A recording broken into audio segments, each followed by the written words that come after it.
নাম না করে জগদ্দলের বিজেপি প্রার্থী প্রাক্তন আইপিএস রাজেশ কুমারকে নিশানা করেছেন মমতা বন্দ্যোপাধ্যায়। তিনি বলছেন, দুধ কলা দিয়ে পুষেছিলাম, একটা সুযোগ দিয়েছিলাম, সুযোগের দুর্ব্যবহার করেছে, সেদিনই জেলে পড়া উচিত ছিল। পলিউশন কন্ট্রোল বোর্ডকে পলিউটেড করে দিয়েছে। কোন পুলিশ বদল হবে, কোথায় যাবে, সব কলকাঠি নাড়ছে। জগদ্দলের সভা থেকে আক্রমণ তৃণমূল নেত্রী।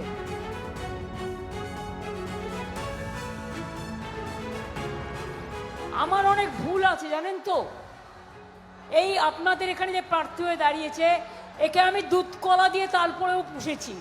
আমাকে অভিষেক মাঝে মাঝে বলে, তুমি কে, তুমি কঠোর হতে পারো না, তুমি এত দুর্বল হও কেন? ঠিক কথা বলে।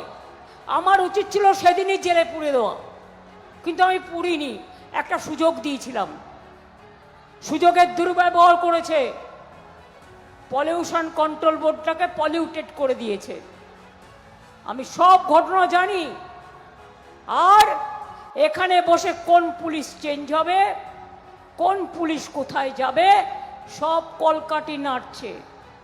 তোমার যে দিল্লিতে কত টাকা আছে, এখানেও কত টাকা আছে, ইন্ডাস্ট্রি থেকে কত টাকা নিয়েছো, তার হিসেবও কিন্তু কারায় গন্ডায় আমার কাছে আছে, এটুকু জেনে রেখে দিও।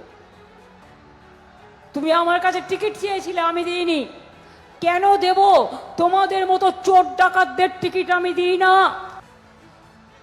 মিটিংয়ে বলছে গাছে ঝুলিয়ে তৃণমূলকে পেটাবে, তার আগে নিজেদের বাঁচা, আগে নিজে বাঁচা চাচা, আপন প্রাণ বাঁচা। নির্বাচনের আগেই যদি এইভাবে হুঙ্কার দিস, তা নির্বাচনের পরে তোরা কি হয়ে যাবি বাবা? আসলে কি জানেন তো, কালিদাসের নাম শুনেছেন?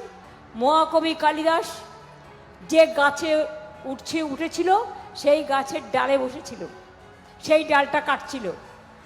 তেরাও হচ্ছে যে গাছের ডালে বসে আছে, সেই ডালটা কাটছে। আরে বিজেপি থাকবি না তো তুই থাকবি কোত্থেকে? গতকাল এই সংক্রান্ত খবরে জগদ্দলের বিজেপি প্রার্থীর নাম রাজেশ কুমারের পরিবর্তে রাজেশ সিং বলে সম্প্রচারিত হয়। অনিচ্ছাকৃত এই ভুলের জন্য আমরা দুঃখিত ও ক্ষমা প্রার্থী।